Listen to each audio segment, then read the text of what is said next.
Bueno, podríamos citar, digamos, que la primera infancia podría ser desde el momento del nacimiento del niño hasta que alcanza los 6 años, es decir, antes de que ingrese a la educación formal.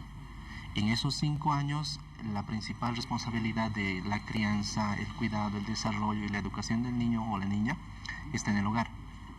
¿Y por qué es importante? Precisamente porque ya antes del nacimiento, en los 3 últimos meses de desarrollo de gestación, el desarrollo del cerebro es impresionante. Entonces, en esos 3 meses, la mamá y el papá tienen que hablar con el bebé, la mamá tiene que alimentarse mucho mejor. Y en el primer año de vida del niño, ese nacimiento y la conexión de neuronas es, como les digo, impresionante y se desarrolla muy rápido. Obviamente este desarrollo no para al primer año, ¿no? Entonces el ser humano se desarrolla todo el tiempo, pero ese primer año es crucial. Lo van absorbiendo absolutamente todo de su entorno, ¿verdad? Y incluso cuando esté en la barriguita, el bebé va asimilando muchas sensaciones, las siente, ya percibe. Por eso nos dicen, pónganle música suavita, música relajante para que el bebé se desarrolle más. Víctor Hugo, respecto al funcionamiento del cerebro que nos comentaba Abraham, tengo un dato importante para comentárselos en este momento antes de continuar. Mira, por ejemplo, durante este periodo, especialmente de los niños del primer año hasta los 6 años, es un periodo muy importante porque las células cerebrales pueden realizar hasta 1000 nuevas conexiones cada segundo, imagínense. Es una velocidad que nunca se va a repetir en el curso de nuestras vidas. Y la violencia, el estrés que pueden sufrir los niños en esas edades afecta a estas conexiones que son determinantes en su futuro. Y a propósito de esa violencia que viven estos pequeñitos desde muy tempranito en el hogar, vivimos en una sociedad donde, ya sea por razones sociales, culturales, hasta históricas, ¿no es cierto?, está presente la violencia en los hogares bolivianos. O sea, la verdad que muchos padres, muchas madres no saben diferenciar exactamente el grado de violencia que puede hacer daño al niño en ese momento y marcarlo para toda una vida, ¿no?, de aquella que puede entender que es la correcta para disciplinarlos. O sea, somos una sociedad donde no se está midiendo la violencia en los hogares. Explícanos, por favor, Viviana, ¿a qué tipo de violencia nos estamos refiriendo? ¿Qué tipos de violencia son las que están presentes en los hogares bolivianos y donde los padres son los grandes protagonistas? Bueno, yo quisiera tocar 3 puntos bien importantes respecto a esta pregunta que haces, ¿no? La primera es, ningún nivel de violencia es bueno. O sea, ningún nivel de violencia es el adecuado o el que debemos impartir, digamos, cuando hablamos de crianza, ¿no? ¿Por qué? Porque la violencia no se mantiene en un mismo nivel siempre, ¿no? Normalmente va escalando. Entonces es muy fácil que yo empiece ignorando, después gritando, después pegando, después recontrapegando, ¿no? O sea, todos los días lamentablemente tenemos que ver en las noticias cómo murió un niño porque la mamá lo castigó y se le pasó la mano, entre comillas, castigándolo al niño, ¿no? Lo dejaron encerrado en un cuarto y el niño, no sé, pues se quemó, o sea, todas esas cosas no han empezado con una agresión enorme, han empezado con cosas, como tú dices, del cotidiano, ¿no? Y con el propósito de disciplinar. Otro tema que creo que es muy importante tocar es el tema de que no hay padre o madre saludable, normal, entre comillas, a quien le guste causar dolor a sus hijos, ¿no? Es decir, los papás no ejercen violencia contra sus hijos porque quieren dañarlos. Normalmente lo hacen con el propósito, como tú mencionabas, de educarlos, de disciplinarlos. Pero existe la disciplina violenta y existe la disciplina positiva, ¿no? La disciplina violenta causa algo que decía Paola que es muy importante, el estrés, ¿no? Y esto me lleva al otro punto que quería tocar, que son 2 conceptos claves, ¿no? El estrés tóxico y el apego. El estrés tóxico tiene que ver con aquella situación crónica en la que nos encontramos a partir de haber sido expuestos a violencia desde muy temprana edad, ahora que estamos tocando el tema de la infancia, de la primera infancia, y de manera sistemática, ¿no? Entonces, ¿qué hace eso? Que lo que mencionaba Abraham no suceda, ¿no? Las conexiones neuronales, el aprendizaje, etcétera, no se da bajo una situación de estrés. No aprendemos cuando estamos angustiados, estresados, asustados. Entonces, por más que estemos tratando de disciplinar al niño para que aprenda algo, no va a aprender y va a volver a hacer, que es usualmente lo que sucede. Y otro concepto muy, muy importante es el del apego.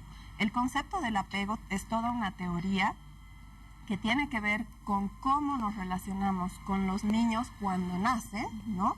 Durante los primeros 6 meses de vida.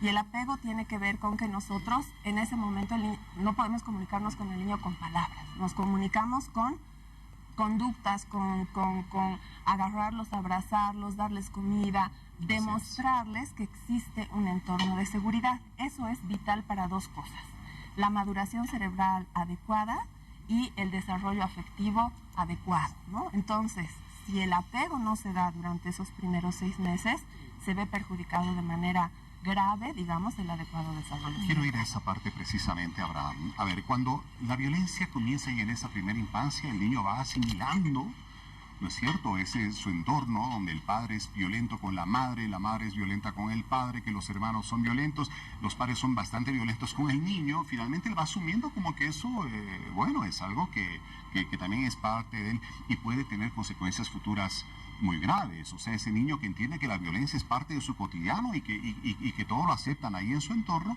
pues cuando llega a la edad adulta, cuando llega a la adolescencia primero, luego a la edad adulta, pues ha de ser un hombre violento. Así es, como una mujer violenta. Claro que sí. Sí, y más allá de eso, como señalaba Viviana, ¿no? O sea, interrumpes procesos de aprendizaje, procesos de desarrollo de inteligencia emocional, y hay un estudio que ha demostrado que, imagínate que el gobierno o un estado invierta $1 en la primera infancia. El retorno es 10 veces más en el futuro. ¿En qué sentido?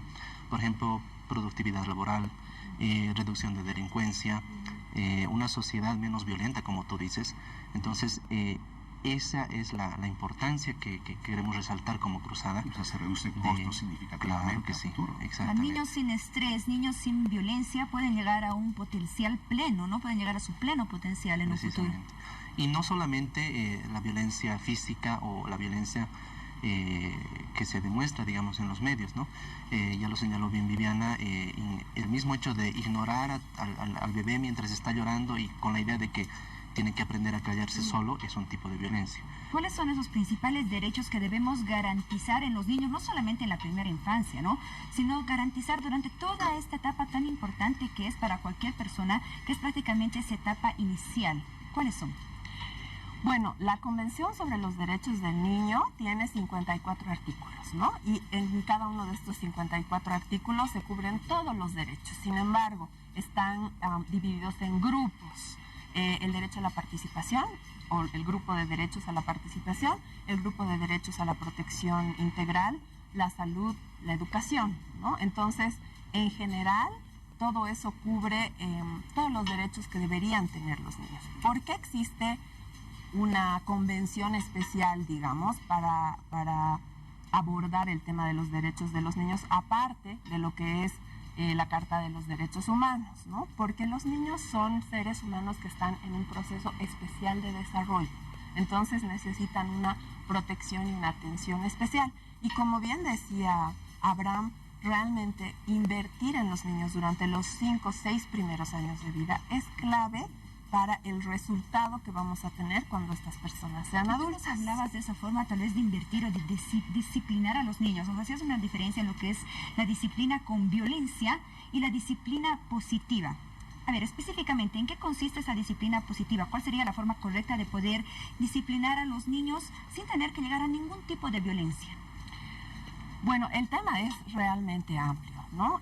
Cuando estuvimos aquí anteriormente habíamos hablado de esa metodología y realmente es un tema bastante largo. Sin embargo, algunos temas que son muy claves tienen que ver con cómo los papás conciben el futuro de sus hijos, es decir, qué tipo de persona desean que sus hijos sean, ¿no?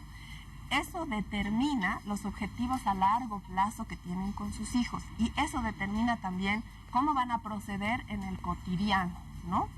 Entonces, hay 2 factores que son esenciales para poder lograr esos objetivos a largo plazo: el proveer de afecto y el proveer de información, ¿no? Entonces, ¿cómo puedo yo proveer afecto a mis hijos? De miles de diferentes formas, ¿no? No necesariamente tiene que ser diciéndole que lo quiero. Más importante será demostrarlo, ¿no? El proveerle información, cosas tan sencillas como, por ejemplo, ahora, bueno, han empezado las clases, ¿no? Y yo veía en el periódico que salía una mamá con su hijito que estaba llorando, etcétera. A veces el proveer información al niño y decirle qué es lo que va a pasar en el primer día de clases, dónde va a ir, por qué, puede evitar esos incidentes que a veces derivan en violencia, ¿no? La mamá se estresa terriblemente, el niño se estresa, todos estamos estresados y entonces, ¿qué hago? Le grito, lo pego, ¿no? Tienes que ir a tu clase y qué sé yo.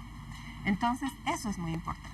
Otro factor que es bien importante es que nos informemos sobre qué podemos y no podemos pedir a los niños en las diferentes etapas de desarrollo. Yo no le puedo pedir a un niño de 1 año que me avise que quiere ir al baño, ¿no? Como no le puedo pedir a un adolescente que no quiera tener su propia vida. O sea, no le puedo pedir que siga dependiendo de mí. Entonces, el tener información sobre desarrollo humano es muy importante. Y el encontrar dentro de la familia una metodología que nos permita resolver los problemas cotidianos, acuerdos, ya sea que sea una pareja, digamos, el papá y la mamá, o que sea una persona sola, ¿no? Es información realmente lo que necesitamos para poder prevenir la violencia.